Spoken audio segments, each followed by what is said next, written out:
For more than 5 centuries, Baghdad stood as one of the greatest cities in human history. It was not merely a capital, it was the intellectual, cultural, and economic heart of the Islamic world. Founded in the 8th century by the Abbasid Caliphate, Baghdad became a beacon of knowledge, science, philosophy, medicine, and art. Scholars from across Asia, Africa, and Europe gathered within its walls. Its libraries held the accumulated wisdom of civilizations. In 1258, all of it was destroyed. The sack of Baghdad was not just the fall of a city. It was the violent collapse of an era, the end of the Islamic Golden Age, and one of the most devastating cultural catastrophes the world has ever witnessed. The force that brought this destruction came from the east, the Mongols. By the mid-13th century, the Mongol Empire was the largest contiguous empire in history. Founded by Genghis Khan, it had expanded at a terrifying pace through Central Asia, China, Persia, and Eastern Europe. Mongol warfare was ruthless, efficient, and psychologically devastating. Cities that resisted were annihilated. Cities that surrendered sometimes survived, but not always.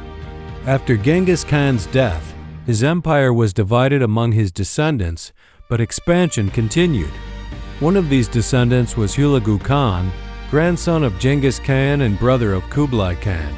Hulagu was tasked with extending Mongol power into the Middle East. His mission was clear: eliminate all powers that might resist Mongol authority, including the Abbasid Caliphate. At this time, the Abbasid Caliphate was a shadow of its former self. Though Baghdad remained culturally influential, its political and military power had greatly declined. The Caliph, al-Mustasim, ruled a weakened state plagued by internal divisions, economic decline, and overconfidence in its symbolic status. Al-Mustasim believed Baghdad's prestige would protect it. He was wrong. In 1257, Hulagu Khan began marching west with an enormous army, likely numbering over 100,000 soldiers. His forces included Mongols, Turkic troops, Chinese engineers, and siege specialists experienced in the latest military technology. Along the way, Hulagu systematically crushed resistance. Cities that refused to submit were wiped out. Fortresses fell. Entire populations were slaughtered or enslaved. The Mongols were sending a message resistance meant annihilation. Hulagu sent messages to Caliph al-Mustasim demanding submission. The Caliph hesitated. Conflicting advice from his court, poor intelligence, and political arrogance led him to underestimate the threat. He believed Muslim rulers would unite to defend Baghdad. No such alliance materialized. When Hulagu's army approached Baghdad in early 1258, the city was unprepared. The Abbasid military was weak, poorly organized, and vastly outnumbered. The city's fortifications, though impressive, had not been maintained for a major siege.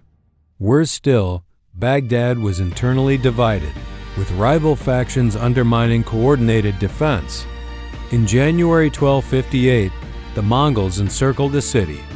Using advanced siege weapons, including catapults and siege towers, the Mongols began a relentless bombardment. Chinese engineers constructed massive machines, capable of hurling heavy stones and incendiary weapons over Baghdad's walls. The Abbasid defenders attempted resistance, but it was futile. Within days, Mongol forces breached the city's defenses. Abbasid troops were slaughtered. Attempts to negotiate came too late.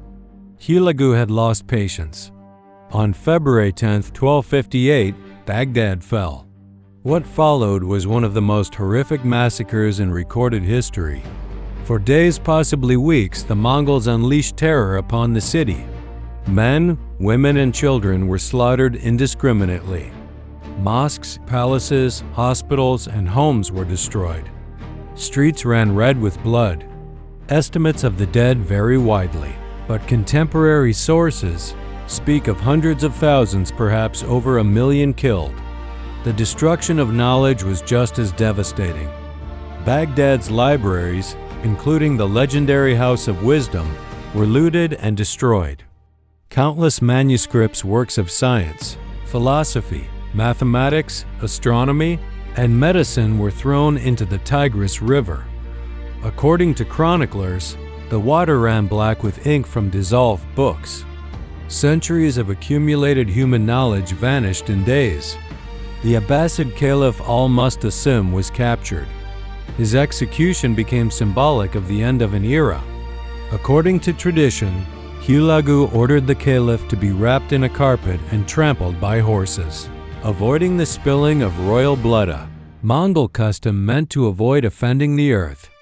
With his death, the Abbasid Caliphate effectively ended. Baghdad, once the most advanced city on earth, was reduced to ruins. The consequences were immense. Politically, the Islamic world was shattered. No central authority remained to unify Muslim lands. Power fragmented among regional rulers, many of whom struggled to resist future invasions. Culturally, the destruction of Baghdad marked the collapse of the Islamic Golden Age. While Islamic scholarship continued elsewhere, the loss of Baghdad was a blow from which the intellectual world never fully recovered.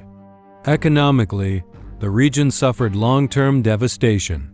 Irrigation systems were destroyed, trade networks collapsed, and agriculture declined. Baghdad never regained its former prominence. For the Mongols, the sack of Baghdad solidified their dominance over the Middle East, but even they would soon face limits. Just 2 years later, Mongol forces were halted by the Mamluks at the Battle of Ain, Jalut marking the first major defeat of a Mongol army. The sack of Baghdad stands as a grim reminder of how fragile civilization can be. A city that symbolized human knowledge, tolerance, and progress was erased in a single generation. Its fall reshaped the balance of power in the Middle East and altered the course of global history. 1258 was not just the fall of Baghdad. It was the end of a world,